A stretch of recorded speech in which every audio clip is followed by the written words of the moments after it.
Chances are you've seen a video like this on your socials, or maybe your friends have seen it and tagged you in the comments. It's something titled "When Wrestling Was Good" or "WWF at its best," words to that effect. It is considered, for all intents and purposes, the best SmackDown ending ever. It's the one with all the main eventers running out and hitting all their finishes as the crowd blow the roof off. It's a delicious discharge of dopamine-delivering destruction inside the squared circle. Pop your wetsuit on and join me in a deep dive into this 2-minute clip that has been viewed over 15 million times across YouTube, Facebook, Twitter, TikTok, the lot.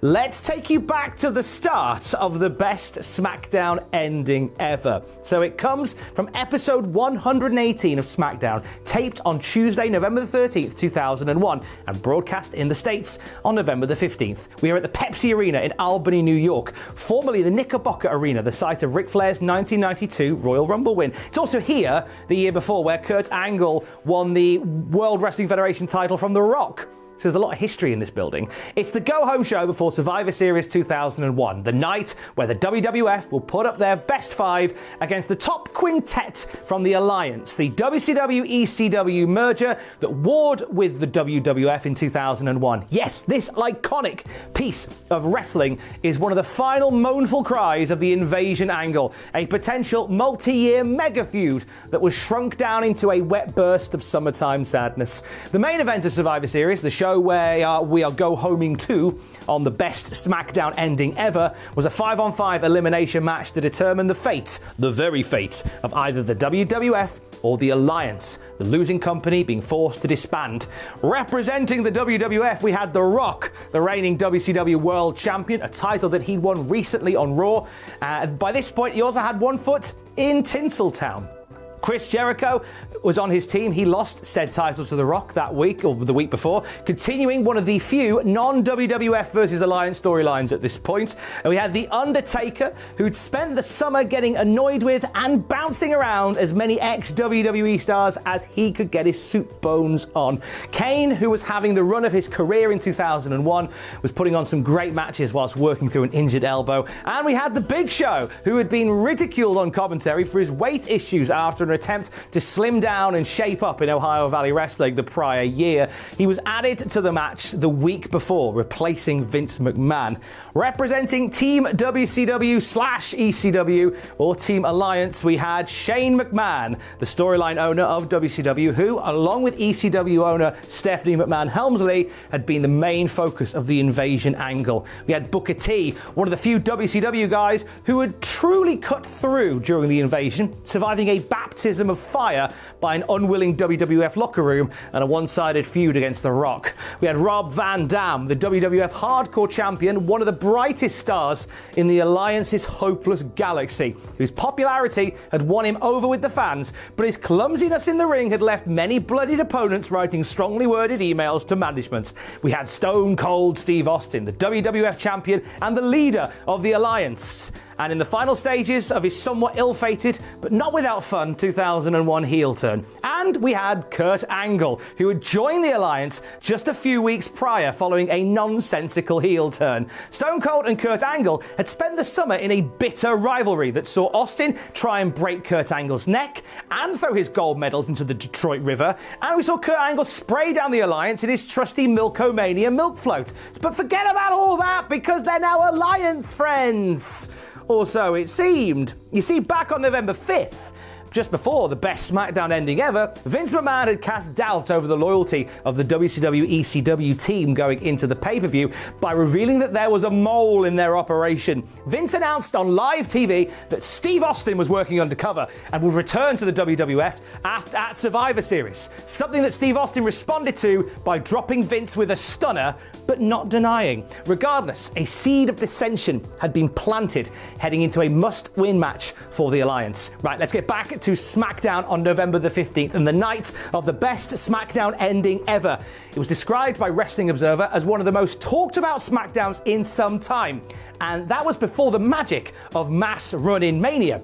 that we know and love today. Earlier in the night, Paul Heyman had cut a blistering promo on Vince McMahon as the hours counted down to the end of the WWF versus Alliance tale. He name-dropped everything and everyone, from Bruno Sammartino to Steve Austin, claimed Vince flaunted his marital affairs in Playboy, made wrestling a dirty word, and declared the WWF would die on Sunday. Seek this out. It is an incredible promo. When Heyman chastised Vince for making Taz a no-good color commentator, it prompted Taz to choke Paul out and excused both parties from announcing duties that night. And this leaves the path clear for Jim Ross and Michael Cole to call the rest of the night and call the best SmackDown ending ever. With less than 72 hours till Survivor Series, SmackDown was headlined by a whopper of a tag team match. Chris Jericho and The Rock versus Stone Cold and Kurt Angle. Now, reports say the plan that morning was to do Jericho and The Rock versus Booker T and Rob Van Dam, but it was switched up to Austin and Angle, presumably to give us a hearty bit of Austin Rock action before the pay-per-view. Jericho and Rock, as we know, hadn't been getting along so well lately, what with whole Jericho losing his WCW title to The Rock, but they're on Team WWF on Sunday. They've got to carry the momentum into their date with Destiny. They simply must coexist. But how can they? Combustible elements led to a wild SmackDown tag team main event. Went just under a quarter of an hour and ended abruptly when Steve Austin threw Earl Hebner out of the ring and started cracking a steel chair over The Rock's ankle, which had been injured by Kurt Angle during the match. From here, the best SmackDown ending ever begins. Jericho was wiped out outside the ring, leaving Austin and Angle to place Rock's ankle in a steel chair and have Austin leap off the top rope, flipping the chair mechanism into the Rock's injured talocrural region, his ankle. And this was an unorthodox maneuver popularized by Steve Austin back in 1996 and was used with bad intention on Brian Pillman. Thus, the verb Pillmanize was born. Before the Pillmanizing could be punctuated, there's a commotion as The Undertaker charges down the ring. And here we go. Austin leaps off the second rope into the dead man's waiting hands, gets dropped with a chokeslam to a wild ovation from the New York faithful. Kurt Angle was about to suffer the same fate, Taker goozling the gold medal betrayer, but Booker T hits the ring, lands a side kick on Undertaker, leaving him prone to Kurt's Angle slam. No time for the Alliance lads to celebrate though, because here comes Chris Jericho, back once again with the ill behavior, shaking off his earlier beating, flattening Angle and Booker with strikes. He sends Kurt out of the ring with a clothesline and lands a lion salt on Booker. Jericho gets back to his feet just in time to eat the feet of Rob Van Dam, bursting into existence at this point. RVD had his issues with Austin in recent weeks, but his loyalty to the cause was far from in question when he landed a 5-star frog splash onto Y2J. The carnage continued as Kane slid into the ring. RVD barely had time to offer Kane a cup of tea and ask how the kids were before he was flattened with a big red chokeslam. Kane turns around just in time to see Shane McMahon leave his feet with his now patented jumping steel chair shot, the one you can do in WWF No Mercy with the ring bell. Shane reads Kane the riot act and in doing so fails to see the 500+ pound maniac, the Big Show, roll into the center of the ring. Shane, who had leapt off the stage at Backlash that year with a death-defying elbow drop onto his former client, went for broke with a chair swing, but Show used that whole roast chicken he calls a fist to punch the chair back into Shane McMahon's skull. Big Show surveys the damage for a second, but in doing so, fails to see Kurt Angle re-emerge from the background and give us his 4 eyes: intensity, integrity, intelligence, and I can't believe he got that bloody big lad up for an Angle slam. There's a great bit of ring generalship that goes down at this moment. Now remember that steel chair the Big Show clattered into Shane's face? It's on the canvas at this point and in a perilous position in the flight path of Angle Slam E, the Big Show. Undertaker subtly uses his foot to kick the chair out of the way. Had he not, Big Show's bonds might have bounced on it. Kurt whaps his single strap down and prepares for more damage. But from the ring side of the screen, from the right side of the screen comes The Rock. He slides in like a Samoan crab, presses the taunt button and drills the evil Olympian with a rock bottom. Rock hops back to his feet, having saved the day for Team WWF, or so he thought, because without warning, the rattlesnake strikes and Steve Austin lands an anti-gravity stone cold stunner. Glass shatters as Austin's music plays. With bodies laid out across the ring, the WWF champion looks up to the ramp where Vince McMahon is now standing with a smile on his face. And Austin smiles back at him as Michael Cole and Jim Ross ask if maybe Steve Austin is the Alliance defector after all. I guess we'll find out at Survivor Series. Whew! What a rush, what a moment. It's a clip that's been shared in hundreds of wrestling Facebook groups, on multiple YouTube channels, all over TikTok, Instagram, Twitter, and no doubt beyond, at least 15 million times. It's racked up millions of views in the process, often drifts outside the wrestling fandom and into the common timelines as well. You know this, because when you go through the comments on any iteration of this video, when it's shared, there's always a handful of people who are watching wrestling for the first time and saying, this is blatantly fake. How can anybody think this is real? Lol. Wrestling fans in the comments section of these videos often cite this as the good old days of wrestling, and it's easy to see why. 5 Hall of Famers and a few first ballot ones as well, doing nothing but mashing the special move button in front of a white-hot New York crowd. Michael Cole and Jim Ross shouting each move out perfectly, and each big finish being landed spot on. The emotional roller coaster from the good guys winning, then the bad guys winning, then the good guys winning, then the bad guys winning. A constant mystery run-in feel that makes it seem like a rumble on acid, all punctuated by Stone Cold Steve Austin hitting a stunner on The Rock and staring down Vince McMahon. 3 veritable pillars of the now bygone Attitude Era interacting amongst the carnage. At the time, however, this was far from the good days of wrestling. 2001, post-WCW and ECW, had an air of the dark ages about it. Pro wrestling was in one of its lowest ebbs, audience apathy and lack of interest in sports entertainment at an all-time high. The invasion angle gave a lift in the early going, despite a lack of true WCW star power, but by the time November had rolled around, WCW were about as threatening to the WWF storyline-wise as Daddy Longlegs is to a Bengal tiger. Now, it wasn't meant to be this way, though. WWF wanted to run WCW as its own separate touring wrestling brand, complete with its own weekly TV show.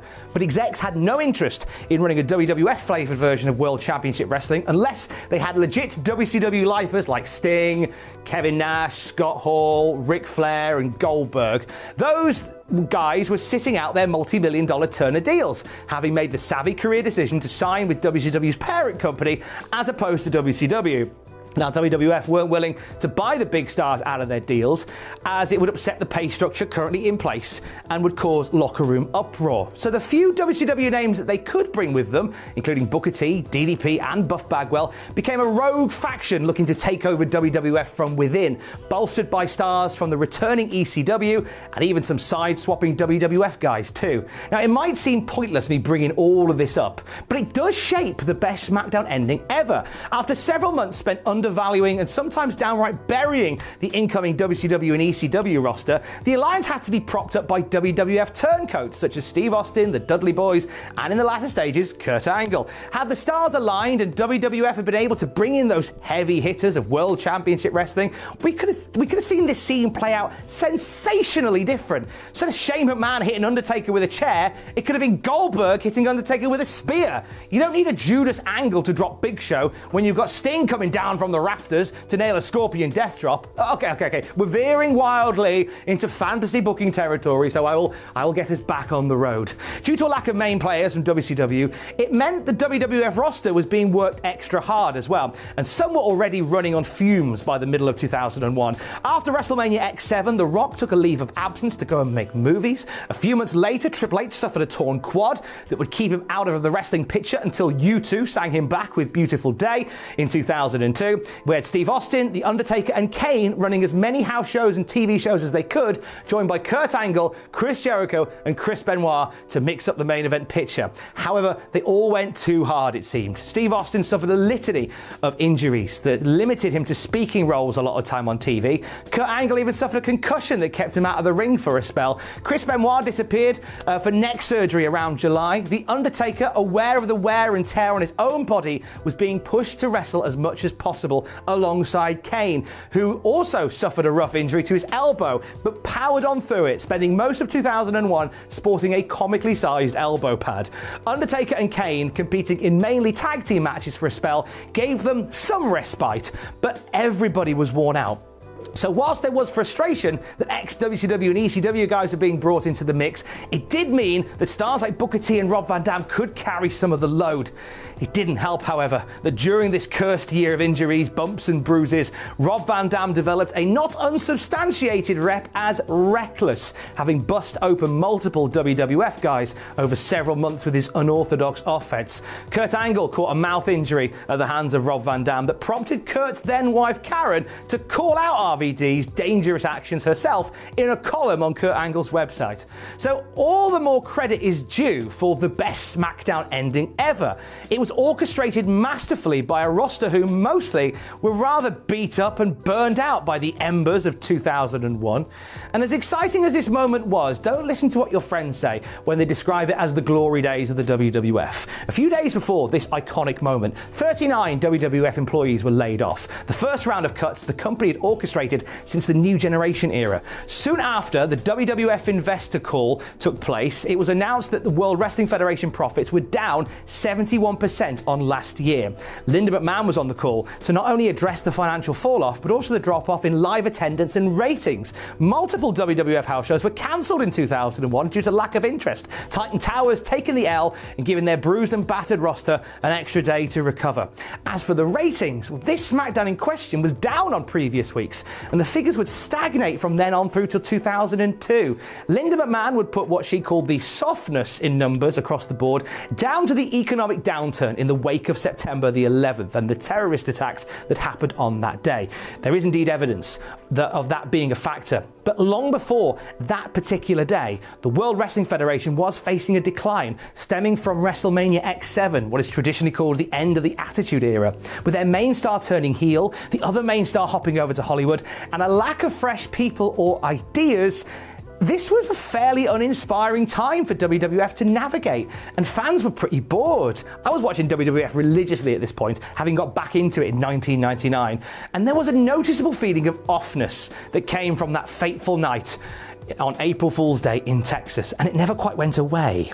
Whilst the purchase of World Championship Wrestling was an expense they weren't massively in a position to shoulder long term, since WWF had not long launched the XFL, and we all know how that went down, they would eventually become grateful for a fresh approach to programming as Vince McMahon unlocked his own forbidden door. The invasion storyline had been discussed many times on the internet, the missed opportunities, the deplorable way the incoming WCW roster was treated, DDP being pinned by the Undertaker's wife, Stephanie McMahon supplanting Paul Heyman as ECW spokesman, all that and more. So it's been talked about a lot, but this did give us the best SmackDown ending ever regardless. So what happened to all the participants in the best SmackDown ending ever? Well, WWF won the war at Survivor Series, in case you didn't know, meaning the alliance was quashed, partly thanks to the man who turned out to be the alliance mole the whole time, Kurt Angle.